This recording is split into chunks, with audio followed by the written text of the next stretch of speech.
On my 27th birthday, not a single person came. A stranger helped me blow out the candles. 3 years later, my $50 million company made Forbes, and that's when my family showed up with cake, flowers, and a proposal. The birthday candles flicker in the soft amber lighting of Margaux, casting dancing shadows across the untouched glass of Pinot Noir before me. 27 candles. 27 years of life. And tonight, 27 minutes of checking my phone, watching the door, hoping. I tap my fingernail against the screen, 11 times now in the past half hour. Still nothing. Not a text. Not a call. Not even one of those generic sorry, can't make it messages that at least acknowledges someone remembered. Miss Callista. The waiter's voice is gentle, almost apologetic. Should we continue holding the table for your party? I look up at him, this kind stranger with sympathy etched into the lines around his eyes. His gaze flickers between the 5 empty chairs surrounding me and the small chocolate torte centered on the white linen tablecloth. The restaurant hums with life around us, couples laughing over shared plates, friends clinking glasses in celebration, a cork popping somewhere near the bar. Everyone else's joy feels like a spotlight on my solitude. Just another 20 minutes. I manage, summoning what I hope passes for a smile. It feels fragile on my face, like it might crack and fall into pieces. I'm sure they're just running late. We both know it's a lie. This is the 4th time I've asked for an extension. I smooth down the front of my sapphire silk blouse, the one I bought specifically for tonight, splurging on something beautiful because I thought I'd be celebrating. The fabric whispers beneath my fingertips, cool and sleek. Behind me, the sounds of other people's happiness swirl like water around a rock, flowing past but never quite touching me. 3 weeks ago, I'd reserved this table at Margaux, Chicago's newest fine dining sensation, the kind of place you book months in advance. I'd just closed a $1.4 million seed funding round for Lamina Skin Company, my clean beauty startup.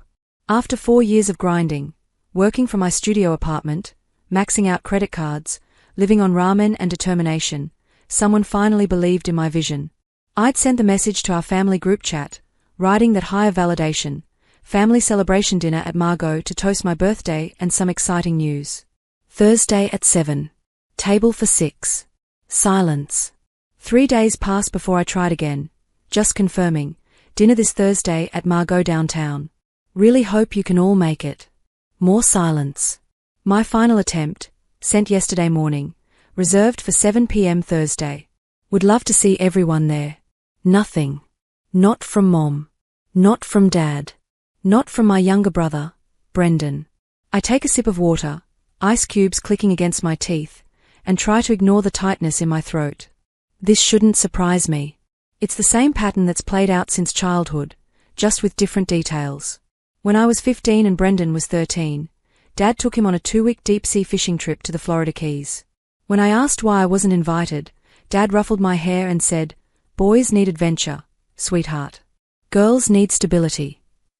That stability apparently meant co-signing Brendan's $22,000 truck loan when I was 23, fresh out of college with my own student debt crushing me.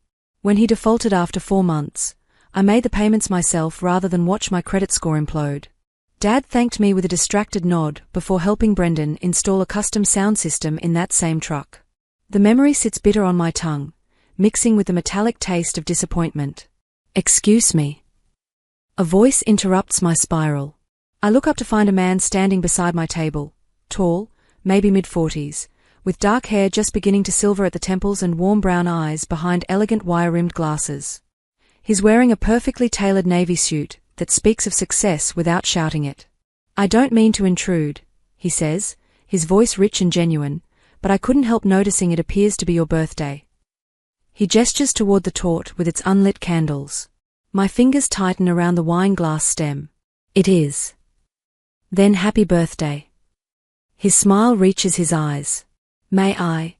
Would you mind if I joined you for a moment? Just until your guests arrive." I should say no. Should maintain my dignity, pretend everything's fine, that people are definitely coming and just running late. Instead, I hear myself say, "Please." He settles into the chair across from me with an easy grace, setting a leather messenger bag beside him. "I'm Nathan," he introduces himself. "Nathan Whitmore." Callista. My voice sounds steadier than I feel. It's lovely to meet you, Callista. He signals the waiter, who approaches with a lighter. May I? When I nod, the waiter lights the candles on my torte. Their glow reflects in Nathan's glasses as he watches me. So, what brought you here tonight? All dressed up and celebrating alone. The question should sting, but something in his tone, curiosity without judgment, makes me want to answer honestly. I just secured major funding for my company. Thought my family might want to celebrate with me. And they're running late. There's understanding in his voice, not pity. They're not coming. The words taste like ash. They didn't even bother to respond to my messages. Nathan leans back slightly, studying me with those perceptive eyes. Then they're missing something extraordinary. Tell me about this company that earned such impressive funding. For a moment, I consider deflecting, changing the subject, protecting myself from further vulnerability. But something shifts inside me. Why not share this victory with someone who actually seems to care?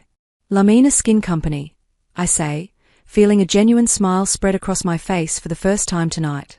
I pull out my phone, showing him our website with its clean aesthetic and our hero product, a vitamin C serum that took me 2 years to perfect. Clean beauty products, sustainably sourced, scientifically backed. We are planning to triple our production capacity with the new funding. Remarkable, Nathan says, scrolling through the images with genuine interest. When he looks up, his admiration feels like sunlight breaking through storm clouds. Someone should absolutely be celebrating your brilliance tonight. His words unlock something in my chest, something that's been held too tight for too long. Make a wish, he prompts gently, gesturing to the candles. I close my eyes, and instead of wishing for my family to show up, that ship has clearly sailed, I make a different wish. I wish for the strength to stop waiting for their approval. To stop shrinking myself to fit into their narrow definition of success. To build a life that doesn't revolve around their validation. I blow out the candles. What did you wish for? Nathan asks. To stop waiting, I whisper, more to myself than to him. The waiter returns with 2 plates and forks.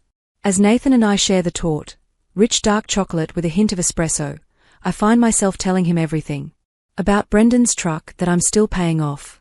About the countless family dinners where they discussed his latest business venture, while I sat invisible at the table. About building Lamina from nothing, while my parents poured money into Brendan's string of failed startups.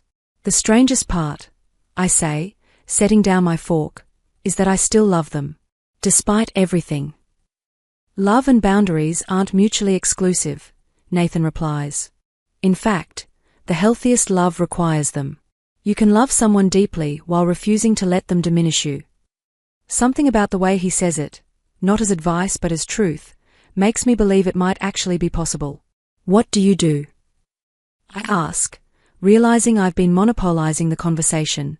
I'm an author, he says. I write about resilience, about people who rebuild themselves after disappointment, about finding strength in unexpected places. He pauses, his expression warm. I suspect you know something about that already. What makes you say that?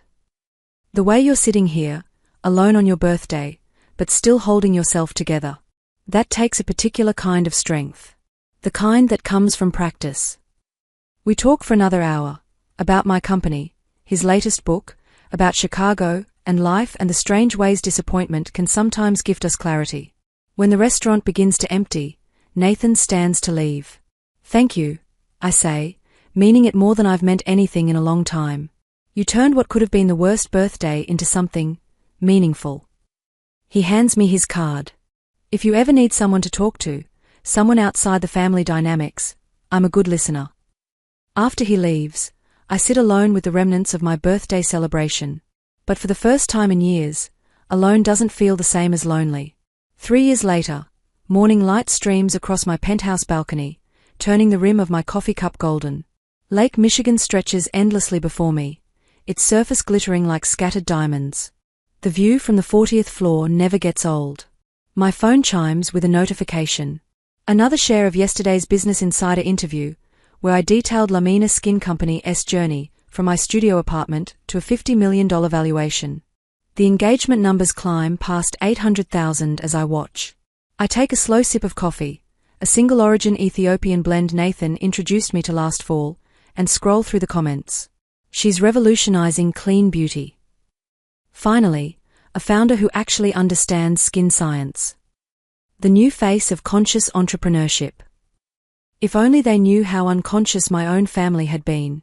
My phone buzzes with an incoming call. The name on the screen makes my stomach drop. Mom. We've barely spoken in 3 years, just perfunctory holiday texts and one awkward coffee meeting where she spent 30 minutes on her phone. I consider letting it go to voicemail, but curiosity wins. Callista. Sweetheart. Her voice drips with manufactured warmth. Did you see my messages? No, I've been. Brendan's getting married. Can you believe it? Our boy, finally settling down with Vanessa. We'd love your help planning the celebration. Our boy. As if I haven't been building an empire while they focused all their attention on his latest scheme, some crypto trading venture that's already underwater. That's wonderful, I manage. When's the wedding? July. Listen, honey, your father and I have been talking. She pauses for effect. We think this would be the perfect opportunity for a family collaboration. Imagine, Lamina by Lewis. Your brand, our family name. We've always supported you, after all. The lie lands like a slap. I stare at the Forbes magazine on my coffee table, the one with my face on the cover. The Science of Success, How Callista Hart Built a Beauty Empire. I need to think about that, I say carefully, my professional voice sliding into place like armor. Of course, darling. Call me back this evening. After we disconnect, a text arrives from Brendan. Hey sis. Huge news about the wedding. Also, my new venture needs an angel investor. Only $250,000. Great exposure for Lamina. Let me know ASAP. I set my phone face down on the glass table. The lake view suddenly feels less peaceful, more isolating. Later that morning, I sit in my corner office at Lamina headquarters, pulling up old files I haven't looked at in years. A folder labeled Family Financial History that I created during a particularly painful moment of clarity. Line by line, I review every loan, every bailout, every silent sacrifice. Brendan's truck, $22,000 in payments I covered. His startup seed money that he never repaid, $15,000. Dad's boat repairs after Brendan crashed it, $8,000. 3 months of Brendan's rent when he was finding himself, $4,500. Emergency loans that were never mentioned again, $12,000. The total stares back at me, $61,500. This isn't about revenge, I whisper to my empty office. It's about finally seeing clearly. My COO, Amanda, knocks before entering. Everything all right? You seem distracted. Family matters, I say. If my brother or parents reach out about business opportunities or investments, please direct them to me immediately. Amanda nods, understanding crossing her face. Legally speaking, you have zero obligation to mix family with business, especially given your fiduciary duty to our investors. I know, I say, grateful for her steady presence. My phone lights up with a text from Rachel, my best friend since college, saw Brendan's FB post about needing investors. Let me guess, he's hitting you up? They didn't show up for your birthday. Why fund his life? Ah. I smile despite the tightness in my chest. Rachel always cuts through the noise. That afternoon, a messenger delivers an envelope. Nathan's handwriting graces the front. Inside, a note card with a single quote. Boundaries aren't walls to keep people out. They're fences that protect what you've built. By evening, I've drafted an email that feels both professional and final. I attach the spreadsheet, all $61,500 documented with dates and receipts. My message is brief. Mom, Dad, and Brendan. If we're going to discuss business collaboration, let's start from a place of honesty. Attached is a record of the financial support I've provided over the years. I don't expect repayment, but I do expect acknowledgement. My company is not a family ATM. My success doesn't create an obligation to fund anyone else's ventures. I love you all. But love without respect isn't sustainable. Callista. My finger hovers over send for 10 seconds. Then I remember sitting alone at that restaurant table 3 years ago, waiting for people who never came. I press send. Mom's response arrives within 3 minutes. I watch the email notification pop up, my heart pounding. How dare you speak to us this way? After everything we've sacrificed for you? This is beyond disrespectful. You've clearly forgotten where you came from. I take a deep breath and type my reply. I haven't forgotten where I came from. I've just stopped pretending it was somewhere it wasn't. I was grateful in silence, in money, in waiting. Now I'm grateful to myself for finally stopping. When Nathan arrives for dinner that evening, we've been dating for 2 years now, since that chance meeting evolved into something neither of us expected. He finds me on the balcony, watching the city lights flicker to life below. He doesn't ask questions. He simply stands beside me, his presence a steady anchor. They want to use me, I finally say. Not celebrate me. And what do you want? His voice is gentle but firm. I turn to face him, feeling stronger than I have in years. To stop confusing obligation with love. He smiles, taking my hand. Then that's exactly what you'll do. As we head inside, my phone continues buzzing with messages from my family. For the first time in my life, I leave them unanswered. 1 week later, my assistant's voice crackles through the intercom, interrupting our quarterly review meeting. Miss Hart, your mother and brother are in reception. They say it's urgent. My VP of marketing raises an eyebrow across the conference table. 6 other executives pause mid-note, pens hovering above tablets and leather portfolios. Tell them I'm in a meeting, I say, keeping my voice level. I'll be available in an hour. They insist on waiting. They brought. My assistant pauses awkwardly. They brought flowers and a gift basket. The familiar tension coils at the base of my neck. My family never visited during the 4 years I worked 18-hour days in a cramped co-working space. Now that Lamina occupies 3 floors of a premium downtown building with our name in the lobby, they've discovered an urgent need to see me. 15-minute break, everyone, I announce. Sarah, please have the Q3 projections ready when we resume. In the reception area, Mom holds an enormous arrangement of white roses and lilies, my least favorite flowers, but she's never asked my preferences. She's wearing a cream Chanel suit that probably cost more than my first year's rent, her honey blonde hair professionally styled.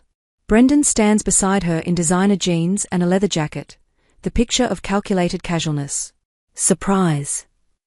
Mom trills, lifting the flowers slightly. We felt terrible about the way things ended last week. Thought we'd stop by and clear the air. My receptionist, Claire, watches with barely concealed interest. 2 of my product developers glance over from the sample lab. I'm acutely aware that my team is witnessing this performance. How thoughtful, I say, maintaining composure. Let's talk in the small conference room.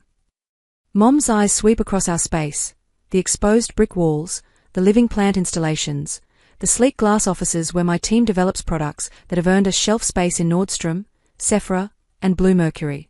I watch her mentally calculating the square footage, the overhead, the implied success. Brendan pauses at a display case showcasing our best-selling products. You must be raking it in with these, he comments, tapping the glass. What's the profit margin on a $68 serum? My director of operations, Catherine, emerges from her office with a coffee mug. Brendan immediately shifts into charm mode. Catherine, right? Still handling Callista's operations?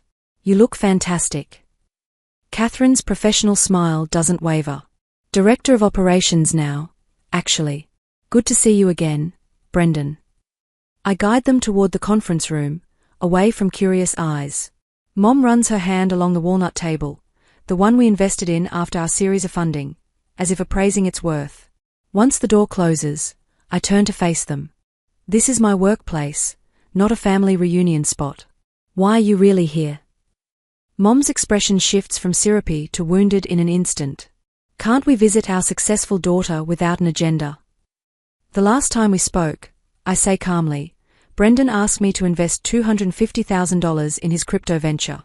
The time before that, you suggested I should help fund his wedding. Forgive me for suspecting this isn't purely social. Brendan sprawls in one of the leather chairs, all false confidence. Come on, Cal. We are family. That should count for something. You're right. I agree. Family should count for something. It should mean showing up for birthdays, celebrating successes, supporting each other without invoices attached. Mom's eyes flash. After all we've sacrificed for you. What exactly did you sacrifice? The question escapes before I can filter it. When I needed a co-signer for my first business loan, you said it was too risky. When I worked 18-hour days building this company, you never once asked how I was doing. When I celebrated my 27th birthday at Margot, your phones were apparently all broken. That's not fair, Brendan protests, but he shifts uncomfortably. What's not fair, I interrupt, is treating family like a bank that only opens when you need a withdrawal. Mom gathers her designer handbag, her spine straightening with indignation. I see we've caught you at a bad time. Any time you come with expectations instead of genuine support will be a bad time, I reply. They leave with stiff goodbyes and empty promises to talk later. Through the glass walls, I watch them cross the reception area, Mom's back rigid, Brendan's stride aggressive. When the elevator doors close, I exhale fully for what feels like the first time in an hour. My phone buzzes. Nathan, coffee after the ambush? Proud of you for holding your ground. Word travels fast in my circle. Another text, this time from Amanda, taking your afternoon meetings. Go decompress. 30 minutes later, I'm sitting across from Nathan at our favorite coffee shop, my hands wrapped around a cappuccino. How are you holding up? He asks. Better than expected, I say honestly. I kept thinking I'd feel guilty, but mostly I just feel tired. Tired of the same patterns. That's clarity, not coldness, Nathan observes. You're finally seeing them accurately instead of through the lens of what you wish they were. That evening, I draft an email declining Brendan's wedding invitation. I include a generous but appropriate gift certificate, $500, not $5,000.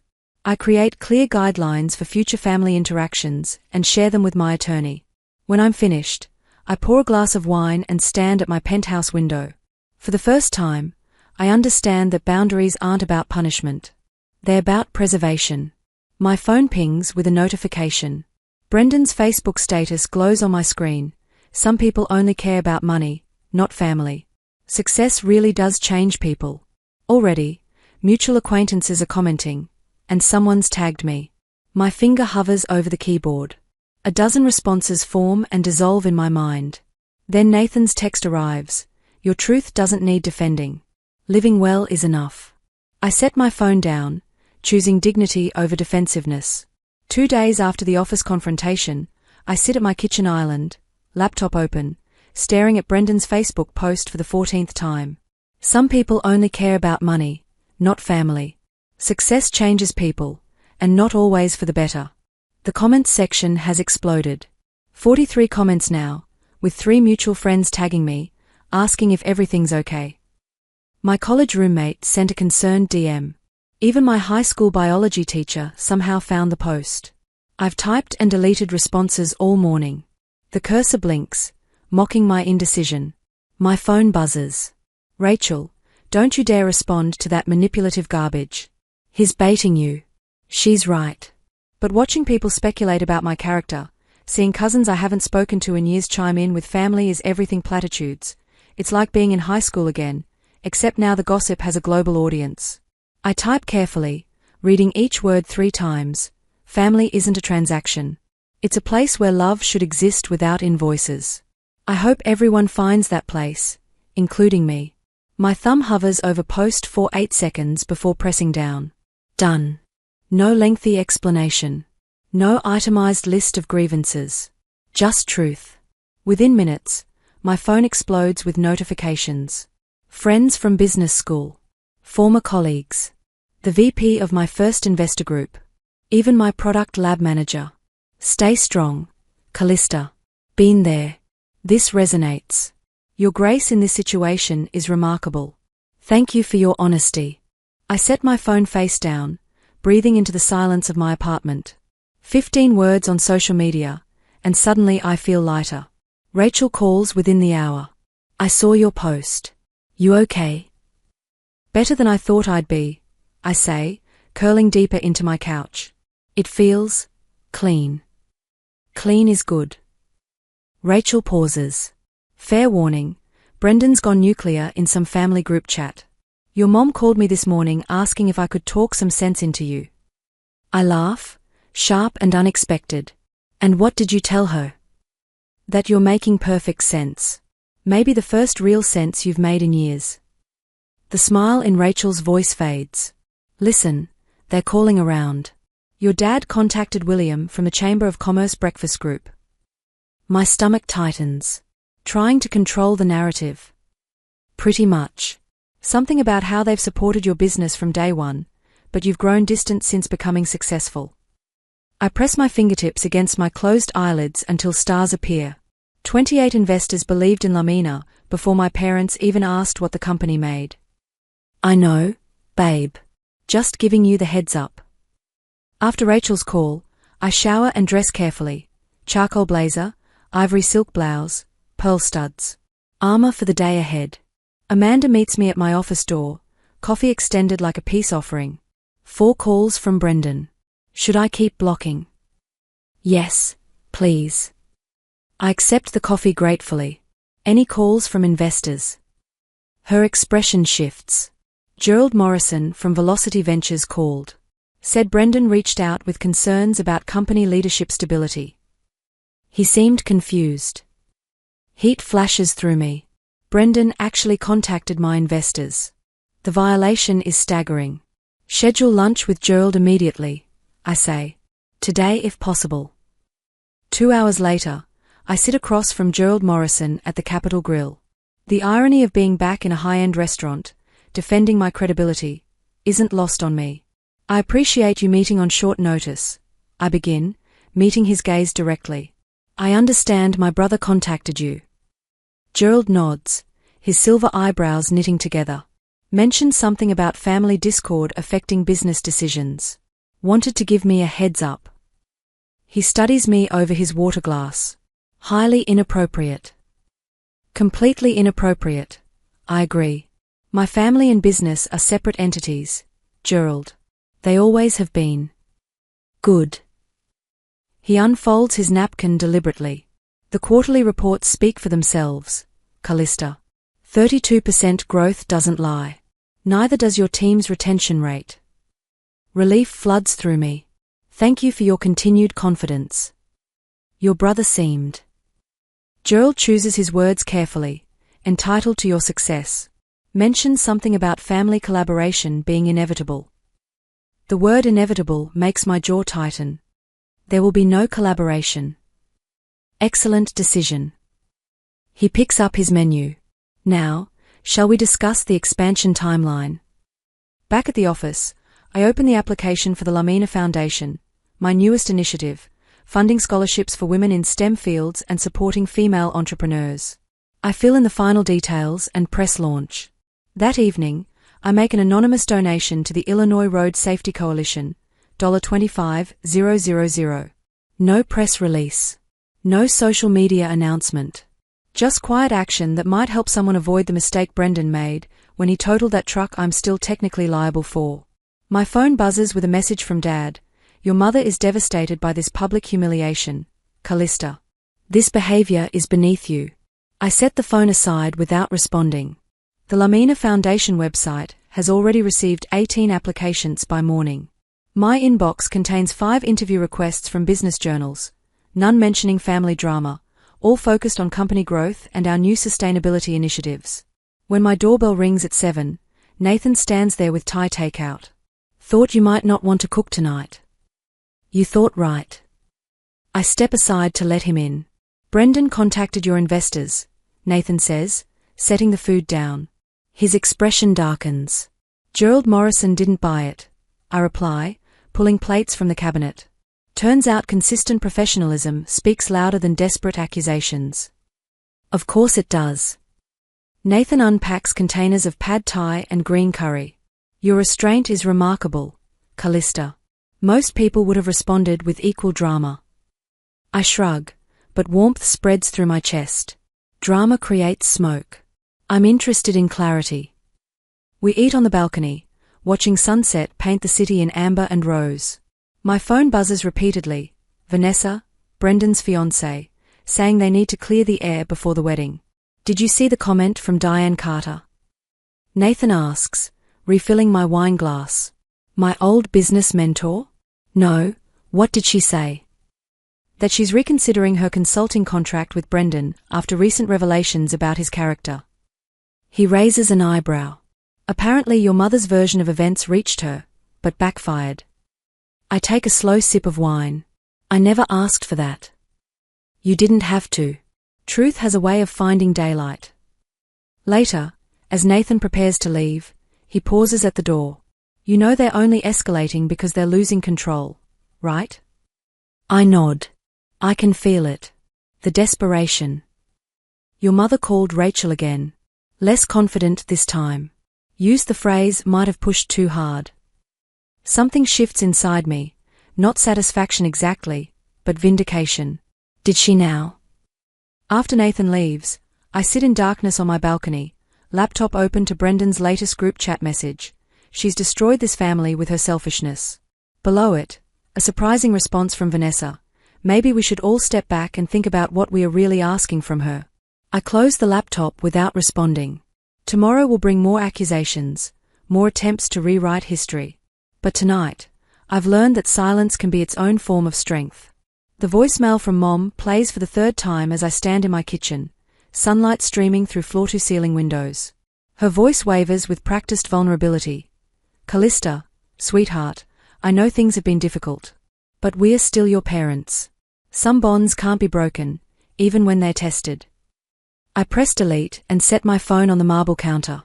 Against my better judgment, I pick up the envelope that arrived yesterday, thick ivory cardstock with gold foil edging. Brendan's wedding invitation. The handwritten note tucked inside reads, Time to heal. We miss you. Love, Mom and Dad. My stomach twists. 4 weeks of this campaign now. The carefully timed calls. The texts overflowing with apologies that somehow never quite apologize for anything specific.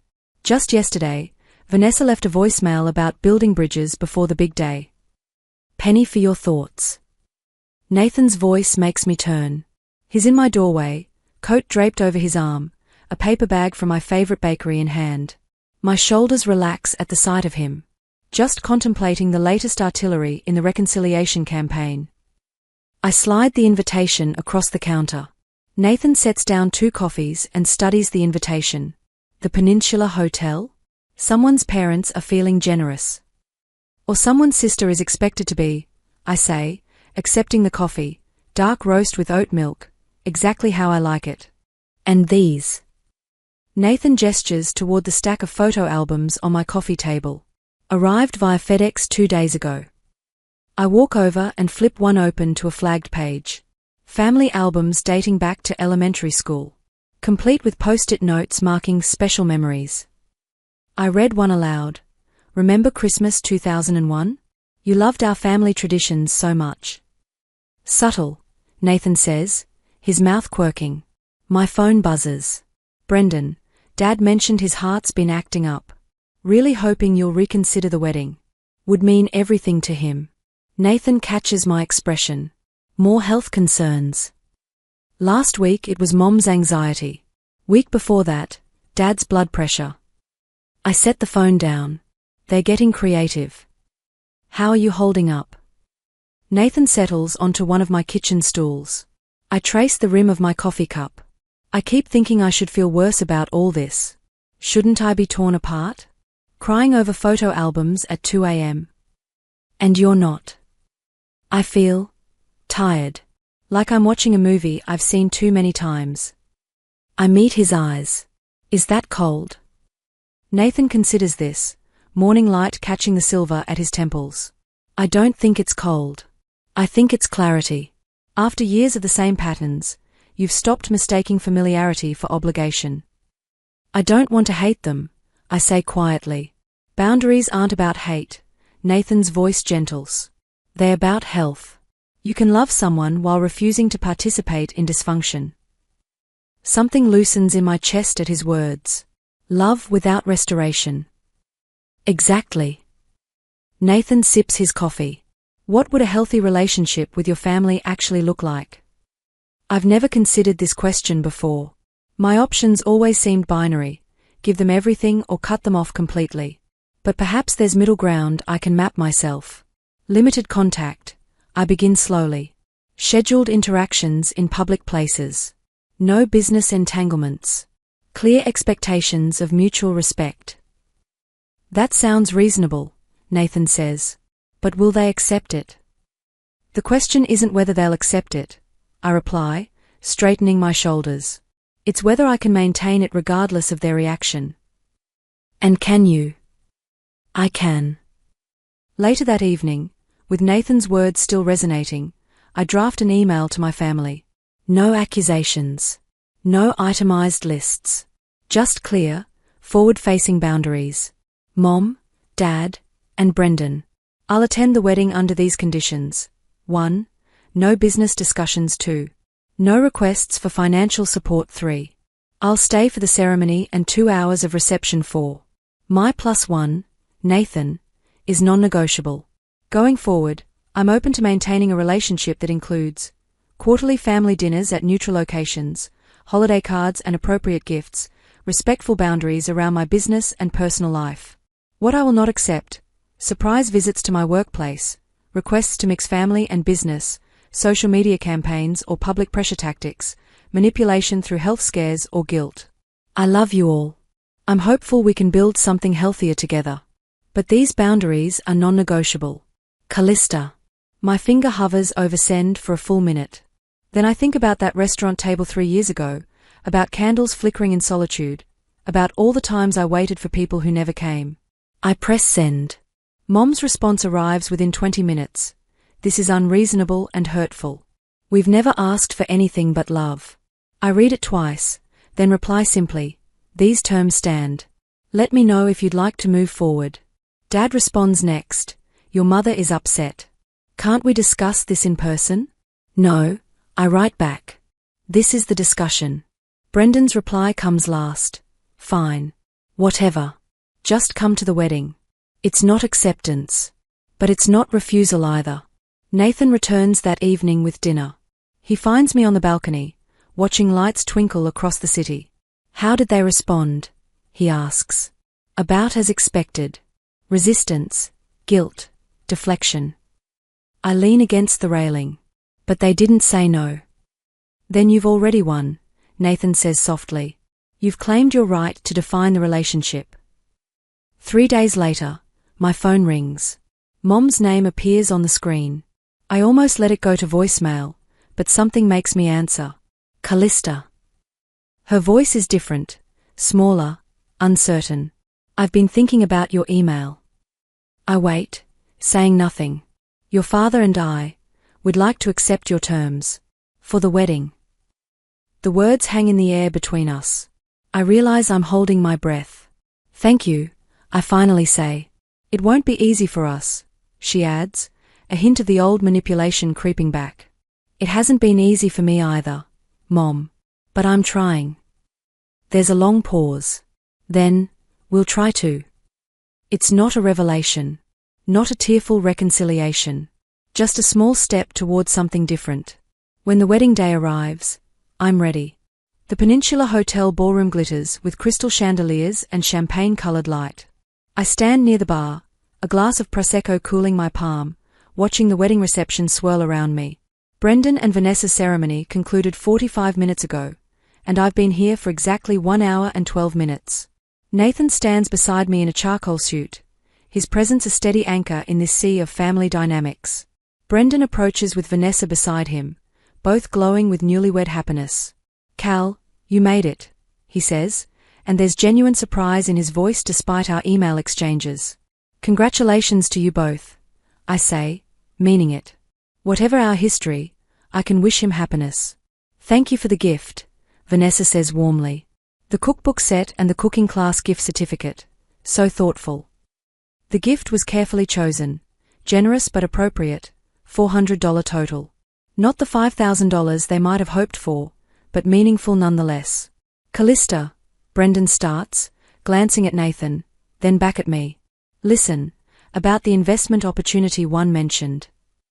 Nathan's hand finds the small of my back, a gentle reminder of our agreement. Today is about your marriage, Brendan, I interrupt kindly but firmly. Let's keep it that way. His jaw tightens momentarily, but Vanessa squeezes his hand. She's right, honey. This is our day. She turns to me with genuine warmth. Thank you for being here. It means a lot. They move on to greet other guests, and I check my watch. 1 hour, 18 minutes. Holding up. Nathan murmurs. Better than I expected. Mom appears at my elbow, elegant in champagne lace, her perfume a cloud of jasmine and expectation. Darling, could I speak with you privately? I glance at Nathan, who nods. I'll be right here. Mom guides me to a quiet corner near the French doors leading to the terrace. The sounds of celebration fade slightly. You look beautiful, she begins. That dress is stunning. Thank you. I'm wearing a deep emerald wrap dress, sophisticated and appropriate. Not trying to outshine the bride, but not diminishing myself either. Callista, I need to say something. Mom's voice wavers, and for the first time, it doesn't feel calculated. Your email, it was hard to read, but you were right about some things. I wait, hardly daring to breathe. We haven't always been there for you the way we should have been. She looks down at her champagne flute. I think we got so focused on Brendan needing help that we forgot you needed support too. Just different kinds of support. It's not a complete apology. Not a full reckoning of everything that's happened. But it's something. Thank you for saying that, Mom. Your father and I are proud of you. We always have been. We just didn't know how to show it when you didn't need us the way Brendan did. I did need you, I say softly. Just not financially. Her eyes glisten. I'm beginning to understand that. We stand in awkward silence for a moment. Then Mom asks, would you consider having dinner with us next month? Just dinner. No agenda. I think about my boundaries, about the carefully constructed terms I've set. Public restaurant. Just the three of us, plus Nathan if I choose to bring him. 2 hours maximum.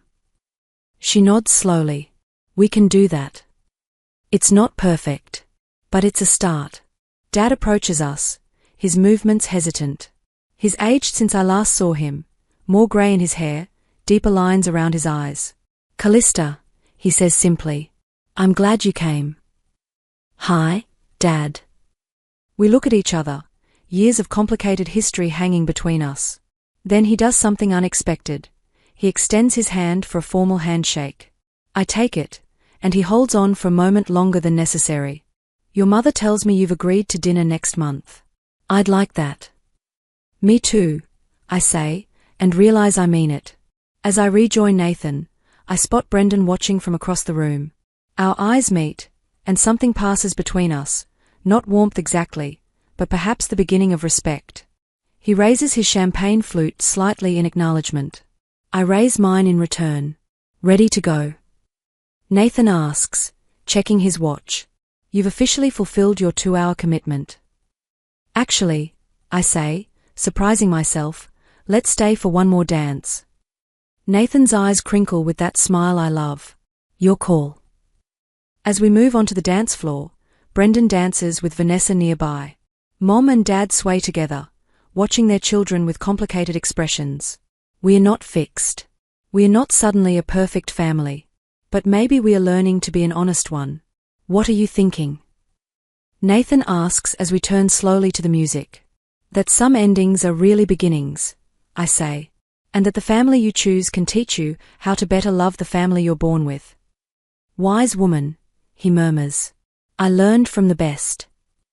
I rest my head briefly on his shoulder. From a stranger who saw me when my family couldn't. Later that night, back in my penthouse, I stand on the balcony with Nathan, watching the city shimmer below us. How do you feel? He asks. Lighter, I say. Like I've been carrying a weight I didn't realize was there until I set it down. My phone buzzes with a text from Mom. Thank you for coming tonight. And for giving us a chance to do better. Love? Mom. It's just a text. Just words on a screen. But it's more than I've had in years. The Lamina Foundation had 32 new applications today, I tell Nathan, changing the subject. We are going to be able to help a lot of women build something meaningful. Because you built something meaningful first, Nathan says. Because you chose yourself when no one else would. I think about that lonely birthday 3 years ago, about candles flickering in an empty restaurant, about a stranger's kindness that became the turning point of my life. I used to think that birthday was the worst night of my life, I say quietly. And now? Now I think it was the night I started choosing myself. The night I stopped waiting for permission to matter. Nathan pulls me close, and we stand together watching the city lights blur and sharpen in the wind. You know, I say, I should probably start planning for my 30th birthday. Oh? Nathan's voice carries a smile. What did you have in mind? Small dinner party. Just the people who choose to show up, not the people who should. I turn to face him. You, Rachel, Amanda, Catherine, a few others. People who've seen me at my worst and still show up. Sounds perfect, Nathan says. Though I should warn you, I'm planning to show up with more than just birthday wishes. Something in his tone makes my heart skip. Is that so? He kisses my forehead. That's so. But we'll talk about it when the time comes. As we head inside, my phone lights up with one more notification. The Lamina Company newsletter has just gone out to 200,000 subscribers. The subject line reads, Building Beauty from Broken Pieces, My Journey to $50 million. In it, I've shared my story, not all of it, but enough. About starting from nothing. About learning that some people can't celebrate you until you're useful to them. About building boundaries with love. About finding family in unexpected places. The responses are already flooding in. This made me cry. I thought I was the only one. Thank you for your honesty. I'm setting my first boundary tomorrow. Your story gave me permission to choose myself. I've been waiting for my family's approval to start my business. I'm not waiting anymore. I read them to Nathan, my voice catching on the last few. You're changing lives, he says simply. No, I reply, thinking about that stranger who sat with me on my loneliest birthday. I'm just passing on what someone taught me, that sometimes the kindest thing you can do is show up for someone who's used to being alone. Nathan kisses me, soft and certain. And sometimes the bravest thing you can do is show up for yourself. That night, I write in my journal, the leather-bound one Nathan gave me last Christmas. Today I attended my brother's wedding. My parents apologized, incompletely but genuinely. I maintained my boundaries while keeping my heart open. I'm learning that love doesn't require sacrifice of self. That family can be both biology and choice. That some of the best relationships are the ones we build intentionally, brick by brick, with people who see us and choose to stay. 3 years ago, I sat alone on my birthday, feeling invisible and worthless. A stranger taught me that I was neither. Today, I'm building an empire and teaching others to do the same. The birthday candles that once burned in solitude now light a path forward. Not back to what was, but toward what can be. I'm 30 soon. And for the first time in my life, I'm actually looking forward to my birthday. I close the journal and look out at the city lights, at the endless possibilities stretching before me. Somewhere out there, someone is sitting alone at a restaurant table, waiting for people who won't come. Someone is questioning their worth because their family can't see it. Someone is wondering if it's selfish to choose themselves. And tomorrow, when my Business Insider interview goes live, maybe they'll read it. Maybe they'll see themselves in my story. Maybe they'll realize that the loneliest moments can become the turning points, if we are brave enough to stop waiting and start building. The future isn't in making my family understand me. It's in understanding myself, choosing people who choose me back, and helping others do the same. Nathan finds me at the window, ready for bed. Almost, I say, pulling him close. I'm just thinking about everything that's changed. And I'm grateful. For all of it. Even the painful parts. Especially the painful parts. Because they taught me that I was worth fighting for, I finish. Even if I had to be the one fighting. We stand together in the quiet of my penthouse, two people who found each other in loneliness and built something beautiful from broken pieces. Tomorrow, I'll wake up and run a $50 million company. I'll mentor young entrepreneurs through my foundation. I'll maintain careful boundaries with my family, while keeping my heart open to healing. I'll plan my 30th birthday party with people who actually want to be there. But tonight, I'm just Callista, a woman who learned that sometimes the greatest gift is permission to choose yourself. That family is both a place you're born into and a table you set yourself. That love without respect is just another word for obligation. And that sometimes, the stranger who helps you blow out your candles becomes the person who teaches you how to light your own way forward. 3 years ago, no one came to my birthday. Tonight, I'm surrounded by people who chose to stay. And that makes all the difference.